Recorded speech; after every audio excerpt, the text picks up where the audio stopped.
तो निजी निर्मित मकान से लाभ क्या क्या होते हैं? पहला होता है आर्थिक सुरक्षा। अगर हमारे पास खुद का मकान है, एक व्यक्ति के पास खुद का बना हुआ मकान है, तो उससे क्या होता है? उसको आर्थिक सुरक्षा प्राप्त होती है। उसे ये चिंता नहीं रहती कि उसे हर महीने किराया चुकाना है, ठीक है, किराया देना है।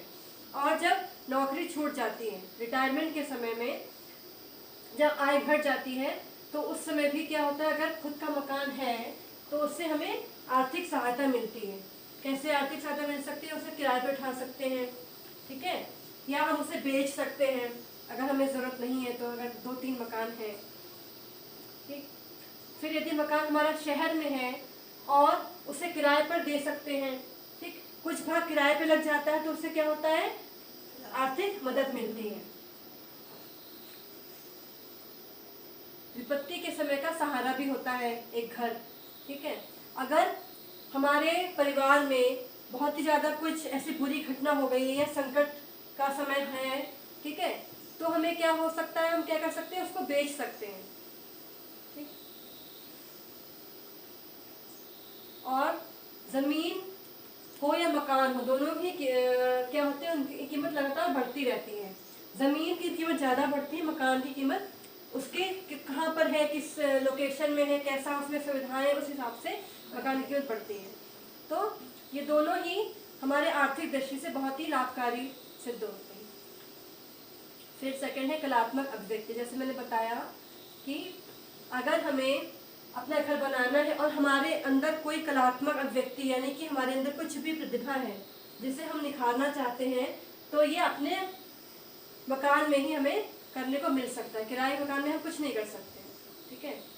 किस तरह का हमें आंतरिक सज्जा रखनी है, कैसे सजाना है, ये सब घर में किया जा सकता है। सामाजिक प्रतिष्ठा मिलती है, ठीक, सम्मान मिलता है, और ऐसे व्यक्ति को आदर की दृष्टि से देखा जाता है जिसके पास खुद का घर होता है। स्थायी पड़ोसी हो जाते हैं और उनसे बहुत ज़्यादा अच्छा रिलेशन भी बन जाता है हमारा। फिर है अधिकतम सुविधाएं। हम ऐसी जगह मकान बनाते हैं अपना खुद का जहाँ पर हमारी आवश्यकताएं अधिक से अधिक पूरी हों, ठीक है। जमीन ऐसी जगह पर ली जाती है मकान बनवाने के लिए जहाँ पर हमारी रुचियों इच्छाओं के हिसाब से घर बन सके, ठीक।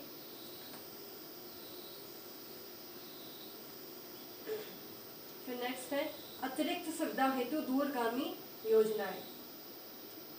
अगर हम घर बना रहे हैं तो कई बार ऐसा होता है कि पैसा कम पड़ जाता है, ठीक है, तो हम बाद के लिए उसको छोड़ सकते हैं, उसको सेविंग्स करके अपना, जैसे कि हमें अलमारी बनानी है या कुछ मॉड्यूलर किचन बनवाना है, ठीक है, और पैसा कम पड़ गया तो हम भविष्य के लिए उसको छोड़ सकते हैं, ताकि हमें अपनी हिसाब से, अपने मनपसंद के हिसाब से हमारा घर हमें बाद में बन सके, ठीक।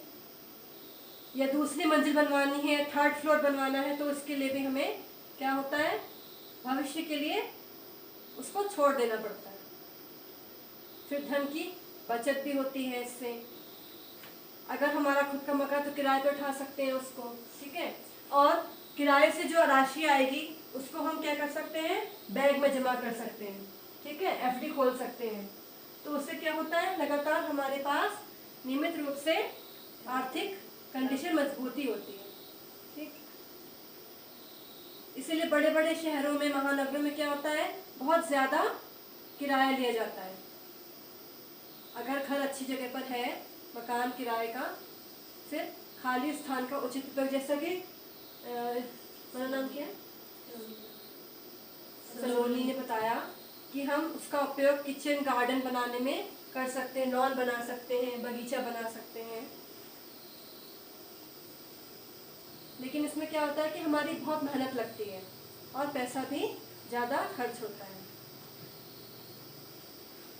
लेकिन ये किराए के मकान में संभव नहीं होता, इसीलिए हमें निजी निर्मित मकान में ये हम सारी इच्छाएं वो पूरी कर सकते हैं जो हम किराए के मकान में नहीं कर पाते हैं।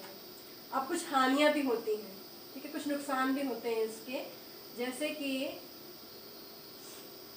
अगर बहुत साल हो गए उस मकान को, हमारे घर को, तो क्या होता है उसकी रख रखाव मरम्मत भी करानी पड़ती है, जिसमें काफ़ी पैसा खर्च होता है। लगातार 2-3-4 साल बाद उसको पेंट कराना पड़ता है, ठीक है, साफ सफाई करानी पड़ती है। अगर हमारा खुद का मकान है और हमको कहीं ट्रांसफ़र होकर कहीं जाना पड़ गया तो क्या होता है, उसे हमें छोड़ने में दुख होता है, ठीक है, क्योंकि मकान क्या होता है फिर अकेला रह जाता है और उसकी साफ सफाई, उसके रख रखाव पर ध्यान देने वाला कोई भी नहीं होता। फिर खर्चा भी बहुत ज़्यादा होता है। अगर हमें बहुत ही कम, हमारा ज़मीन बहुत ही कम है, फिर भी उसमें बहुत अधिक हमें पैसा देना पड़ता है। पहले तो खरीदना ही बहुत मुश्किल होता है, फिर खरीदने के बाद उसको बनवाना और भी ज़्यादा मुश्किल बात होती है। वैसे तो आजकल बहुत सारे बैंक्स हैं और LIC है, बहुत सरकारी बैंक हो जो प्राइवेट बैंक हो, बहुत लोन देते हैं, लेकिन जो इंटरेस्ट वसूलते हैं ना वो बहुत ज़्यादा भारी होता है, ठीक। उस इंटरेस्ट की वजह से जो इंसान है, व्यक्ति है, उसकी सारी पूंजी खत्म हो सकती है, कई साल लग सकते हैं उसे चुकाने में, ठीक। फिर गतिशीलता में कमी। यदि हम अपना घर बना रहे हैं और हमें कहीं बाहर जाना है तो हम उसको छोड़कर नहीं जा पाते हैं, बहुत सोचना पड़ता है, ठीक है। ट्रांसफ़र हो गया तो बच्चों को या फैमिली को फिर वहीं रहना पड़ता है, क्योंकि घर तो छोड़ा नहीं जा सकता ना, तो ये भी एक दिक्कत होती है। उससे मोह हो जाता है कि हमारा घर है, ठीक है, उसे कैसे छोड़े। फिर नेक्स्ट इसकी एक नुकसान ये होता है कि वारिसों के झगड़े, ठीक। यानी अगर हमारा खुद का घर है और उसमें हमारी जॉइंट फैमिली है तो क्या होता है, झगड़े हो सकते हैं। लोग सोचते हैं कि हमारे परिवार के एक, जैसे दादा ने घर बनवाया और उनके 3 लड़के हैं, तो तीनों में आपस में लड़ाई हो सकती है लगातार घर के लिए, ठीक है, भाई भाई का दुश्मन बन जाता है। बहुत सुना होगा आप लोगों ने कि एक भाई ने दूसरे भाई को मार दिया या पिता की हत्या कर दी, तो ये भी नुकसान होता है। वैसे तो आजकल इतने नियम बन गए, कानून बन गए, जिसकी वजह से लोग बहुत सोचते हैं ऐसा कुछ करने में, लेकिन फिर तरलता में कमी। इसका मतलब ये रहता है कि अगर मकान बनवाना है तो वैसे ही पैसा खर्चा हो जाता है काफ़ी, उसके बाद ऋण लेकर मकान बनवाना पड़ता है, जिससे क्या होता है, जितनी भी जमा पूंजी, जितनी भी सेविंग्स होती हैं, क्या होता है उसमें बहुत सब खर्चा हो जाती है और कुछ सालों तक तो क्या होता है, पैसों की इतनी कमी हो जाती है कि अपनी ज़रूरी आवश्यकताएं भी होती है ना, वो भी पूरी नहीं कर सकता है व्यक्ति। कई बार बच्चों की शिक्षा, या बेटी है तो उसका विवाह नहीं हो पाता है, और कोई बीमारी है उनका इलाज नहीं हो सकता है। फिर स्थानांतरण होने पर दुख, यानी अगर ट्रांसफ़र हो गया है, जॉब करता है कोई व्यक्ति, तो उसके ट्रांसफ़र होने पे बहुत ही दुख होता है। उत्तरदायित्व में बढ़ोतरी, अगर खुद का मकान है तो क्या होता है, हमारी जिम्मेदारी बढ़ जाती है। कैसे बढ़ जाती है जिम्मेदारी, कैसे बढ़ जाती है, घर की देखभाल में, ठीक है, उसकी लगातार केयर करनी है। और फिर नेक्स्ट है आय में कमी होने पर असुविधा, ठीक है। अगर घर बना रहे हैं और हमारी आय में क्या हो गई, कमी हो गई, ठीक है, या हमारी नौकरी चली गई, तो क्या हो जाता है, बहुत ही दिक्कत हो जाती है, ठीक।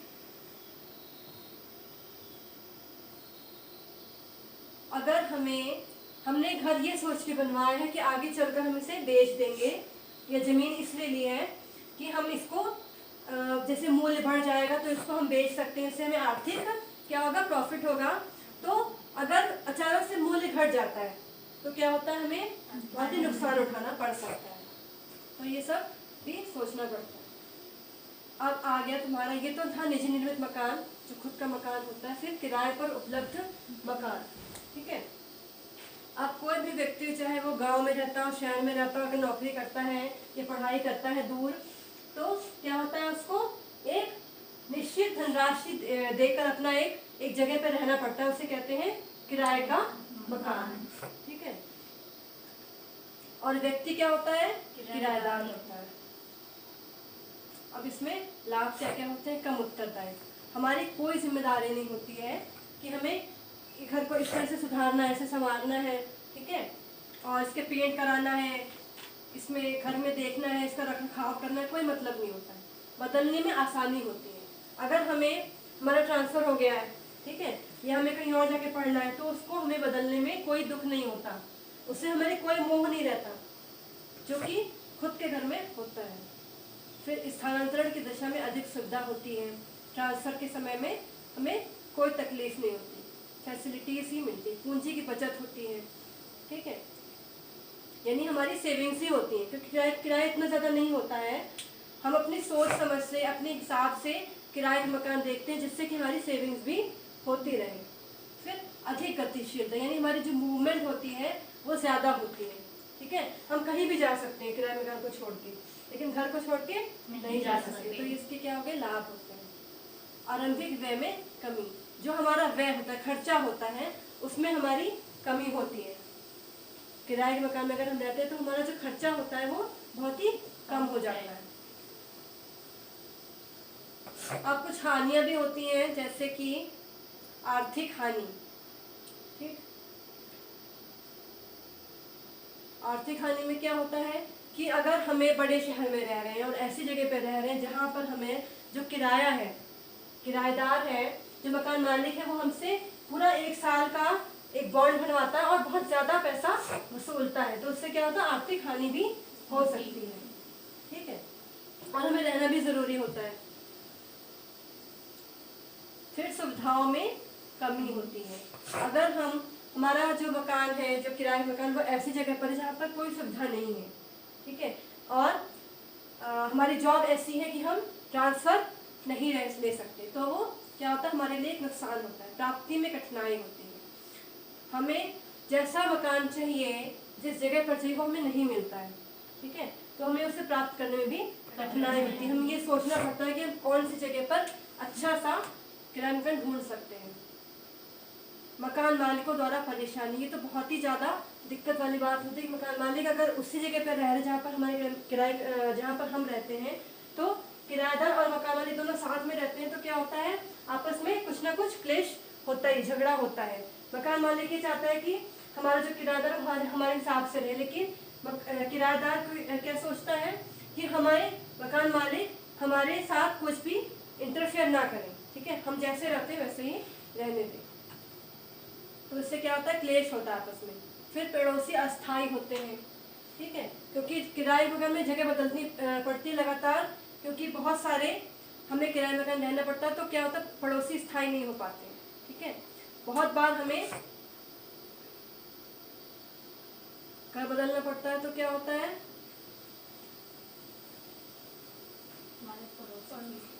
एक जैसे नहीं रहते और उससे हमारा कोई लगाव भी नहीं होता है, ठीक है।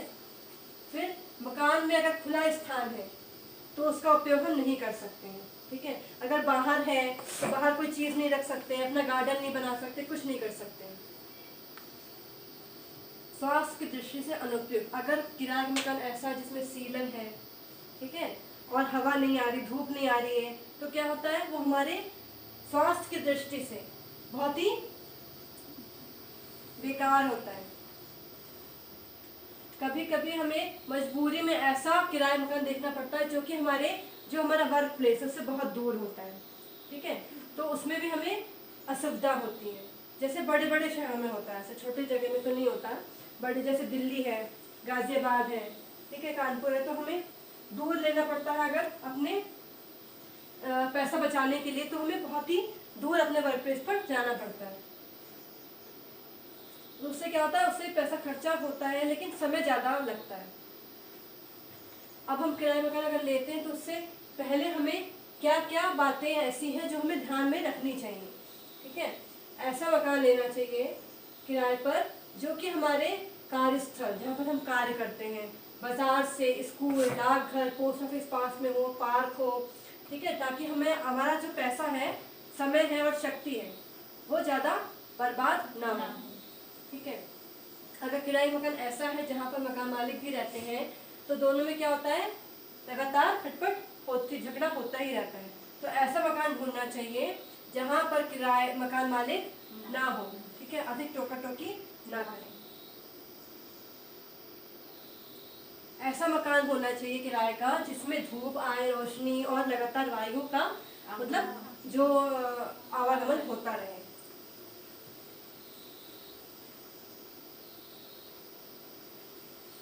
जो मकान किराए के उद्देश्य से बनाए जाते हैं वो अक्सर ही स्वास्थ्य की दृष्टि से बहुत ही अच्छे होते हैं, बेहतर होते हैं, ठीक है। इसलिए ऐसी जगह पे मकान देखना चाहिए जहाँ पर इन सभी चीज़ों का लगातार प्रवेश होता रहे, ठीक है। धूप अच्छे से आनी चाहिए, वायु और रोशनी, ठीक। और हमें अपनी आर्थिक स्थिति और अपनी आय के हिसाब से ही किराए मकान देखना चाहिए ताकि हमारे जो दीर्घकालीन लक्ष्य है वो पूरे हो सके। आसपास का वातावरण स्वच्छ और सुंदर होना चाहिए, ठीक है। पड़ोसी अच्छे होने चाहिए, उनसे व्यवहार हम अच्छे से उनके बातचीत कर सकें। और ऐसा मकान होना चाहिए जहाँ पर हमारे बच्चे जो उन्हें बिगड़ने का कोई डर ना हो, ठीक है। अब नेक्स्ट है किराए पर उपलब्ध आवास।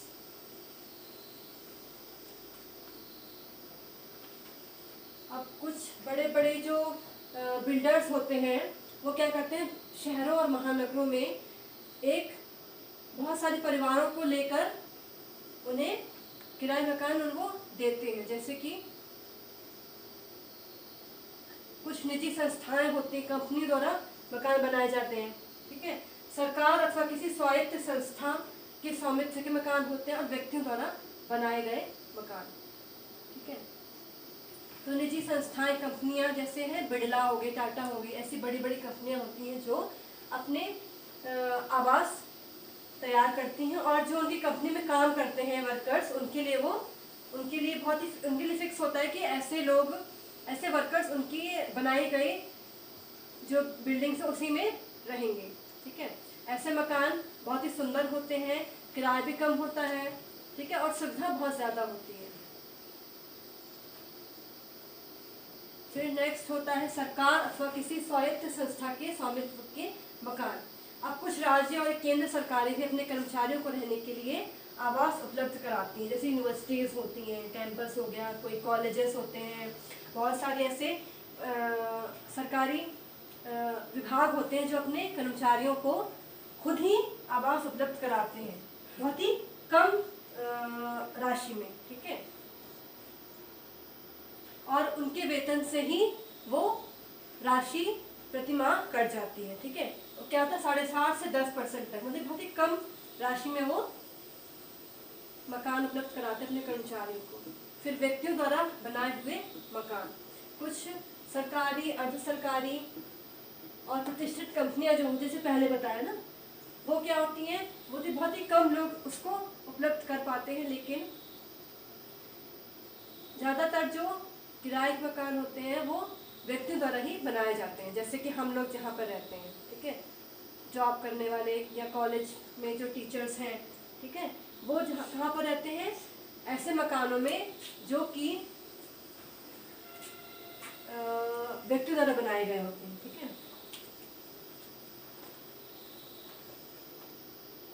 इसमें इन सब मकानों में बहुत ज़्यादा असुविधा होती है। अब नेक्स्ट है खरीदा हुआ अथवा बना बनाया मकान। अभी तक आपने क्या पढ़ा, निजी निर्मित मकान, किराए का मकान, अब नेक्स्ट है और लास्ट खरीदा हुआ अथवा बना बनाया मकान, ठीक है। अब हम अगर ज़मीन खरीदते हैं तो हमें पहले देखना पड़ता है ज़मीन कैसी है, कहाँ कौन सी जगह पर है, ठीक है। फिर मकान बनवाने में फिर कितना समय लगता है, पैसा लगता है। तो इससे बचने के लिए लोग क्या करते हैं, एक बना बनाया मकान खरीद लेते हैं, ठीक है। लेकिन इसमें भी बहुत सारी तकलीफ उठानी पड़ सकती हैं।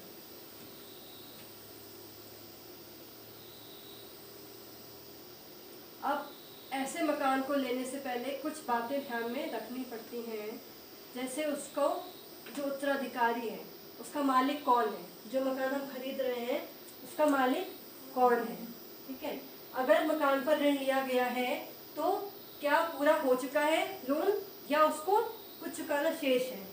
ठीक है, कौन से मकान कहाँ पर है, गांव में है, शहर में है, किसी टाउन में है, कौन से लोकेलिटी में है। अगर मकान के आसपास कोई गड्ढे नाले, ठीक है, कसाई खाने, पशुशाला, फैक्ट्रीज वगैरह तो नहीं है इनसे, क्योंकि इनसे क्या होता है कि हमें बाद में बहुत असुविधा होती है। ठीक है, हमारे स्वास्थ्य के लिए बिल्कुल भी अच्छा नहीं होता है। मकान के आसपास कैसे लोग रहते हैं, कैसा रहन सहन है, लाइफ स्टाइल कैसी है, ठीक है, ये सब सोचना पड़ता है। अगर हमें मकान बेचना पड़े दोबारा से तो उसका हमें कीमत कितनी मिलेगी, कोई प्रॉब्लम तो नहीं होगी बाद में।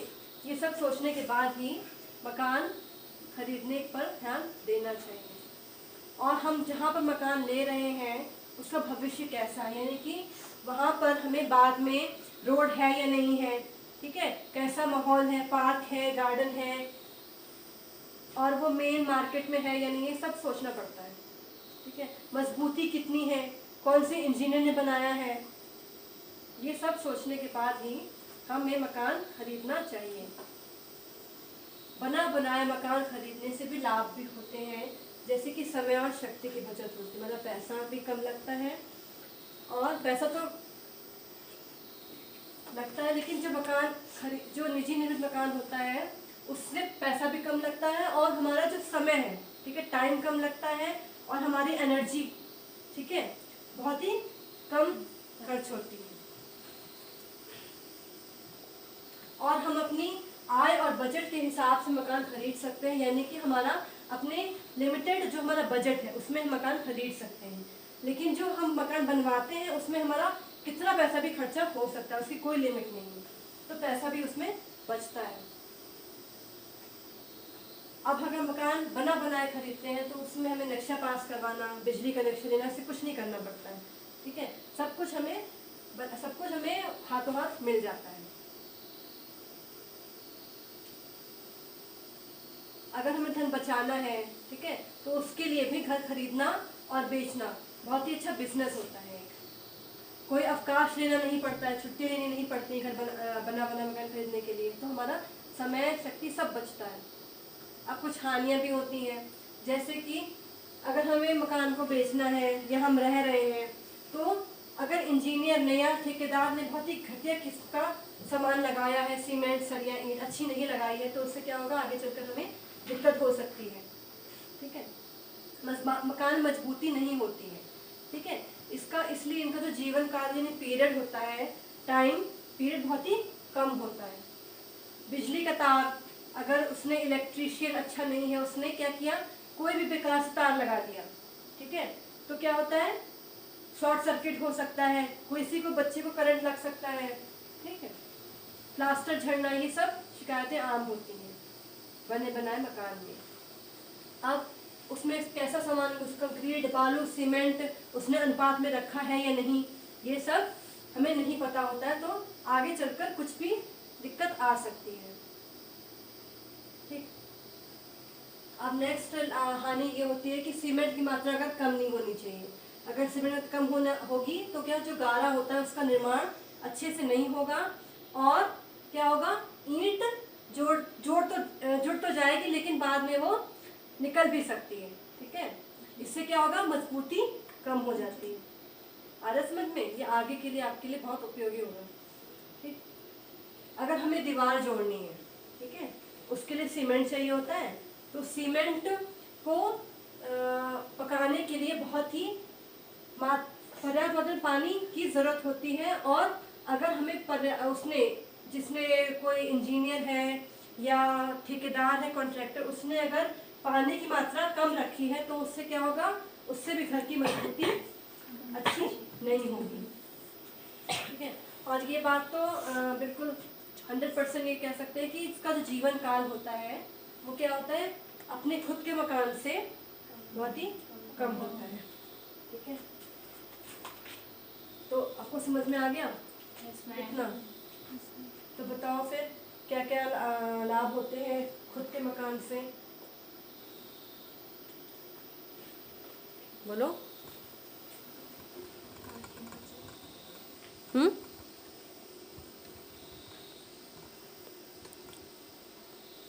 बताओ।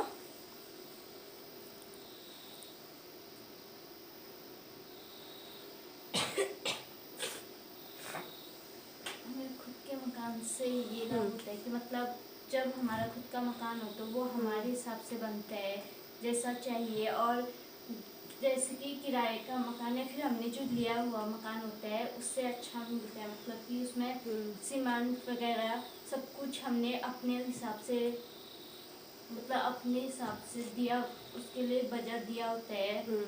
और वो एक अपने देख रेख बनवाते हैं। बना बना मकान तो ऐसा होता है कि हमें पता नहीं होता इसमें किस तरह का जो मटेरियल है वो पड़ा है, कितना टाइम लगा है, ठीक है। लेकिन जो खुद का मकान हम बनवाते हैं तो हम उसे देखते हैं, ठीक है, अपनी आंखों से देखते हैं कि कौन सा मटेरियल लगा रहा है, कैसा ठेकेदार है, ठीक है।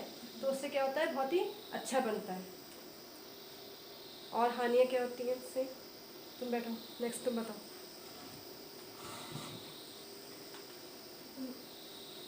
उनसे हानियाँ ये होती है कि उसमें आर्थिक स्थिति, और उसमें जैसे कोई किराए मकान का किराएदार जब ठेकेदार के पास जाता है तो मकान उसमें खर्च भी ज़्यादा होता है।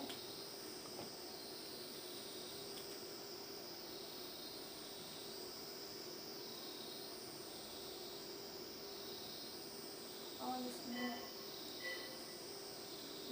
निजी नियुक्ति हाँ, और क्या हानि होती है? मकान से कम होता है। बैठो, और कोई? तुम बताओ। सलोनी।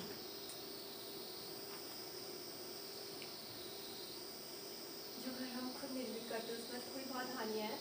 उसमें ये होता है बहुत ज़्यादा टाइम लगता है और हमें अपने काम से बहुत ज़्यादा अवकाश छुट्टियाँ लेनी पड़ती हैं। मजदूरों का इंतज़ाम करने में हमारा बहुत ज़्यादा समय वेस्ट होता है। पर उसमें बहुत सारी हमको सुविधाएं मिलती हैं, हमारे हिसाब से बनती हैं, हम ये सारी फैसिलिटीज़ में पूरी कर सकते हैं। और जहाँ हम मकान बना रहे हैं हम आसपास का एरिया देख सकते हैं किस टाइप का है, हमें सुविधाएं है नहीं है। ठीक है, इधर से कोई बताएगा?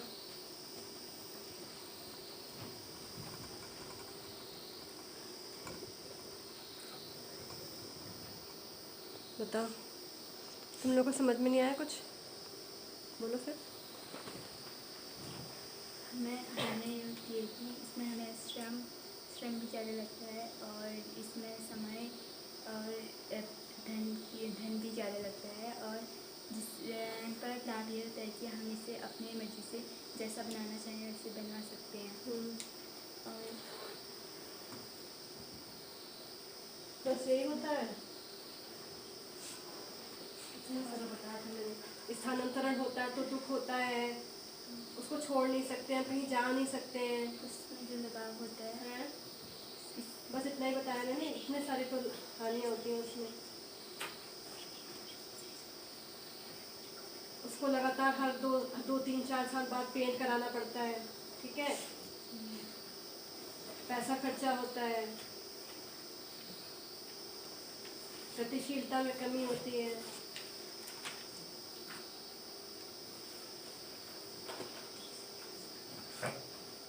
सुना है नहीं, पता नहीं कहाँ ध्यान जाता है। ये झगड़े होते हैं,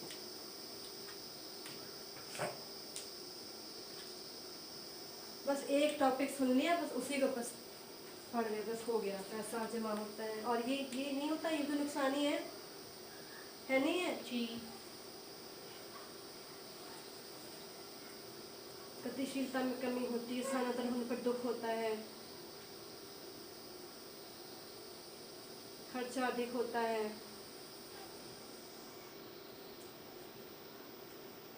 समझ में नहीं आया मतलब है अच्छे से?